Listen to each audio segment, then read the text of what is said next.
Elle est avec moi. Bonjour, Jean-Charles, c'est pour ça, Cybèle n'est pas là. Bon midi. Parce que, ouais, non, je pensais qu'elle était partie au Vieux-du-Lutte, puis j'ai dit, Tabaslac, encore quelqu'un qui s'en va au Vieux-du-Lutte. C'est pas vendredi? C'est pas vendredi? Ben non, mais puisqu'il n'y en a pas les vendredis, moi, je m'en attends un mercredi. T'attends encore ton lunch? Toujours partant. Ben oui, mais... Un bon petit beefsteak de poulet sauté à la rigueur. Ouais, un petit piquilla pour sentir l'ail toute la journée. Piquilla pour toi, oui, c'est ça. Ça serait bon. Oui. Du côté végétarien... Toi, t'aimes ça puiser. Ça me dérange pas, je suis seul dans mon coin. Oui, c'est ça. As-tu regardé ça hier soir? Tout. Hein? Non. Toi, chaque fois que c'est bon, t'es pas à l'écoute. Je le sais. Mais c'est spécial, mais au point où je me dis, je devrais m'abstenir pour le reste de la saison. Ouais, fais donc ça. Parce que je ramène tout à mon nombril. Surtout en série. Ben oui, c'est en ça. série, défense de regarder. Ouais, sors un peu. Mais écoute, c'était pas parfait. Encore une fois, c'était pas parfait, mais pas loin hier soir. C'est une belle victoire, c'est une grosse victoire. Cette équipe est allée en guerre et c'est le genre de match école. C'est le genre de match, tu sors de là, me semble, tu te dis, je vais me coucher moins niaiseux, j'ai encore appris quelque chose ce soir. Je pensais que j'étais arrivé, là. Non, t'es jamais arrivé. C'est juste un match de hockey, Jean-Charles. Non, mais ces on petits gars-là... rien en regardant ça. Oui, mais non, pour les petits gars. Les petits gars qui jouent, là, ils peuvent souvent tomber dans « je suis arrivé, moi ». Je suis arrivé. Sac-moi patience, j'ai mon contrat de 7,8 millions. Les petits gars, ça a de l'air au Centre Bell. Ben oui. Hier soir, là, ils ont appris quelque chose. Okay. Je suis certain qu'ils sont rentrés chacun chez eux en disant « OK, c'est vraiment 60 minutes. » Puis là, au point où on est rendu dans la saison, là, la petite couille, là, on en a fait 2 dans le game, ça a coûté un but, ça a failli en coûter 2. Encore une fois, les mêmes. C'est-à-dire, à un moment donné, une passe de 110 $ tentée en sortie de territoire. Une passe de 110 $, c'est $1 par pied. J'exagère, mais à peine. Et c'est Josh Anderson, distingué membre du 4e trio, qui l'offre en territoire neutre. Hey, tu joues ça à 4, Armand. Toi, là, pendant que la rondelle est rendue à notre ligne bleue défensive, tu devrais être encore dans le locker de la Zamboni, l'autre bord de la bande, en arrière de ton propre goaler. J'imagine ça pour que les gens comprennent à quel point tu te dois d'être responsable. Et là, je ramène ça, quand vous regardez un match de hockey, la caméra 1 que j'appelle, la caméra principale, celle qui balaie de gauche à droite et de droite à gauche l'action en suivant la rondelle. Elle est ce qu'on appelle un plan large, cette caméra-là. Elle suit en plan large l'action. Dans ce plan de vue-là, le plus souvent que tu vois 5 joueurs de ton équipe favorite, plus tu te rapproches de gagner le match à la fin de la soirée. Parce que ça veut dire que les petits gars travaillent en unité de 5, qu'ils sont là un pour l'autre et qu'ils s'appuient. Et qu'il y en a toujours un qui est prêt à réparer la gaffe du premier ou de son petit frère à côté. Hier, sur cette séquence-là, on ne les voyait pas. On voyait le défenseur en possession de la rondelle, le centre qui partait aux fraises de l'autre bord. Il est où l'ailier? Il est déjà en territoire neutre. Hey, toi, t'as la face dans la tarte aux fraises, puis le défenseur n'a pas fini de les cueillir et de les mettre dans le casseau. Faut que tu sois là pour le ramasser puis t'ailles rouler ta pâte après, là. Est-ce que tu peux faire un petit pipi sur la parade, quand même? J'espère bien. Parce que il me semble que ça fait longtemps... C'est ton sport, ça. Oui, ma spécialité, ceinture noire là-dedans. Ah oui. Ça fait longtemps qu'ils n'ont pas eu une victoire décisive. Tu sais, genre 5-2. C'est correct. C'est toujours 3-2, 4-3. Ça me dérange. C'est toujours de peine et de misère. Mon Carl, là, j'en veux plus. C'est toujours de peine et de misère. Je m'en fous. J'en veux plus. Je veux qu'ils apprennent à gagner des matchs à bas pointage, à des matchs de courte façon, parce que ils sont jeunes. Ils sont trop jeunes, Benoît. Puis il n'y a pas assez de mononcle pour leur rappeler que quand tu as gagné 5-1, ça veut rien dire. Le prochain match, il part à 0-0. Puis tu peux le perdre 2-1. Puis on dirait qu'ils ne comprennent pas.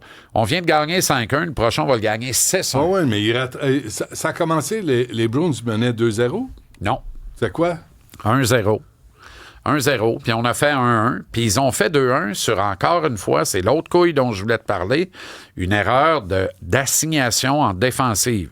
Et là, certains ont fait de louables efforts pour nous faire boire le Kool-Aid et avaler une coupe de couleuvre en même temps en disant, malheureusement, il y a eu une collision entre Lane Hudson et Oliver Kapanen en territoire neutre. Non. On peut regarder la séquence 100 fois au ralenti. Il y a une collision en territoire neutre entre Hudson et Kapanen, mais les deux ont le temps de se remettre. Les deux sont en repli défensif et arrivent bien à temps pour avoir une bonne couverture, mais la couverture est mauvaise et ça laisse un joueur des Bruins, en l'occurrence Pavel Zacha, qui avait déjà un but au compteur et qui a enfilé son deuxième. Il est tout seul derrière. Pourquoi? Mauvaise communication, mauvaise prise d'information, mauvaise prise de décision, donc erreur d'assignation. Pourquoi? Parce que c'est un système hybride, homme à homme, et non un système qu'on appelle D-zone coverage, une couverture de défensive de zone, qui fait que tout le monde occupe son espace et qu'il n'y en a pas de place pour l'adversaire. Là, il faut tout se trouver un homme. Mais Kapanen et Hudson, à vitesse grand V, à vitesse que va la game, là, c'est ce que Martin ne semble pas comprendre. La game est trop rapide pour un man-to-man, pour un homme à homme. Mais tu m'as pas dit que Hudson était toujours 3 jeux en avance, puis qu'il voyait l'horizon. Moi, je trouve qu'il fait beaucoup d'erreurs. Pas hier. Hier, j'ai pas vu le match hier. Hier, en principe, là, le gars qui était le plus proche de Zacha, là, même si Zacha s'est retrouvé à un endroit où on devrait avoir un défenseur, mais le gars qui était le plus proche de Zacha, sur cette séquence-là, c'est Kapanen. Il a arrêté de patiner vers Zacha, puis il a mordu sur le porteur de la rondelle, sur lequel était déjà Lane Hudson. Fait que la logique, dans un système homme à homme, là, hier, il fallait qu'il reste avec Zacha. Je parle de Kapanen. Il ne l'a pas fait. Fait que c'est pas tant l'erreur d'Hudson, mais tu sais, je veux pas accuser le jeune Kapanen. J'accuse le système. Toutes ces niaiseries-là, là, c'est facile d'en accuser un. Comme le but vainqueur l'autre soir, c'est plus gros que Jésus, l'erreur de Hudson. Non, l'erreur est au système. Si le système est en D-zone coverage, Hudson ne bouge pas parce qu'il dit faut que je garde mon territoire. S'il garde son territoire, la passe ne vient pas vers Carter Gauthier, ou si elle vient, il est contesté tout de suite, puis il n'est pas tout seul devant le gardien, puis il peut pas le battre avec autant de facilité qu'il l'a fait. C'est noir sur blanc, c'est 1 + 1 font 2, mais ça calcule le stress à Martin, ça fait 0. Les coachs les mettent dans une situation où ils peuvent pas répondre. Ça complique la vie des défenseurs, ça complique la vie des gardiens de but. Ça, et ne pas stabiliser le top 4 en défense.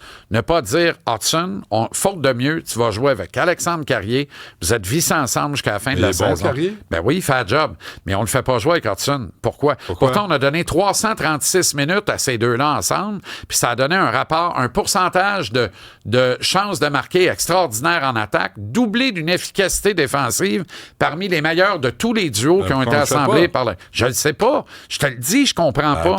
Qu'est-ce qu'on reproche à Alexandre Carrier? C'est ça mon point. Appelle-les. Ouais. Mais, tu sais, c'est une victoire hier. Fait qu'on est content. Ouais. Au final, là, Hudson en a joué une maudite. Je te le dis, là. Lui, il savait qu'il y avait du mauvais jeu. Il y avait du mauvais hockey dans le système depuis quelques matchs. Hier, il a été, je te le dis, Benoît, il a été hors norme. À un moment donné, je pense qu'il a fait une présence de 2 minutes et demie qui s'est fini avec un plongeon pour couper une passe. C'était hallucinant en prolongation. Sensationnel, Hudson, hier. On lui donne pas d'étoiles, by the way. Je comprends rien là-dedans. Jacob Dobèche a été bon. Très bon. Suzuki a joué un de ses bons matchs depuis le retour de la pause olympique.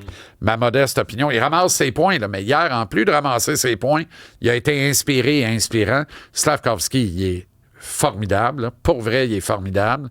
Bolduc et Texier avec Jake Evans, là, ça a bien marché hier. Puis j'étais tellement content pour une chose. Moi, ça me tente plus de m'ennuyer de Kirby Dach. Je ne veux plus m'ennuyer de Kirby Dach. Je suis allé au bout de Kirby Dach.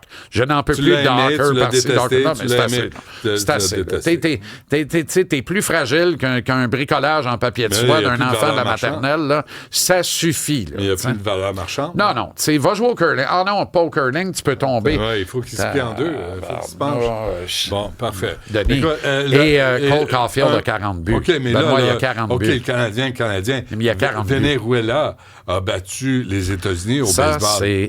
Ça se peut-tu? C'est-tu beau, ça? As-tu vu les... Non, mais tout ça à Miami, avec un public très départagé dans les gradins. Oui. Latino, pas sûr. Très latino, c'était sensationnel. As-tu vu comment, on va se laisser là-dessus, mais comment les joueurs de baseball de l'équipe américaine se comportaient en douchebag hier? Là, ils frappaient. Là, ça a été ça depuis le début du tournoi, Benoît. Moi, c'est pas ça le baseball. Non, mais c'est la Dream Team. On va tous vous écraser. Ils ne contrôlaient plus leur destinée. Ils ont failli ne même pas faire la coupure après la ronde préliminaire. Ils l'ont fait. Grand bien leur face. Ils ont battu le Canada à la régulière. régulière, les Dominicains la régulière.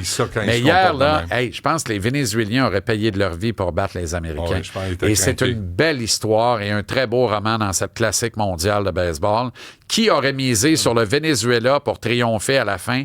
Personne. Une petite revanche politique à travers tout ça. C'est extraordinaire. La trame géopolitique derrière ça est exceptionnelle. Puis tu as vu que l'ineffable Donald s'est pas pointé, hein? Non, c'est ça. Occupé, Donald. Il y a autre chose à faire. Oui. Puis il y a un maudit pas bon de dictateur de Calvas qui a probablement eu droit à un cigare quelque part pour fêter cette victoire-là, pareil. C'est pas agréable. Puis, tu sais, je suis pas content pour lui, mais je suis content pour le peuple opprimé du Venezuela et ces joueurs de balle vénézuéliens qui ont tourné ça hier façon extraordinaire. Bravo. Et bravo à l'équipe, là. Je sais pas si tu as écouté un peu, mais je vais te dire de quoi la paire Denis Casavant et Carl Gelina, là, c'est du sérieux. C'est de la bonne balle, bien décrite, bien commentée. Puis, tu sais, je vais pas faire sa parade, là. La paire Alain Usereau et Mark Griffin à RDS est excellente aussi. On est bien servis. Les amateurs de sport sont bien servis. Bon. Conservez vos abonnements à la télé sportive câblée. C'est dans notre sang, dans notre cœur. C'est notre culture. C'est essentiel. Je pourrais continuer longtemps.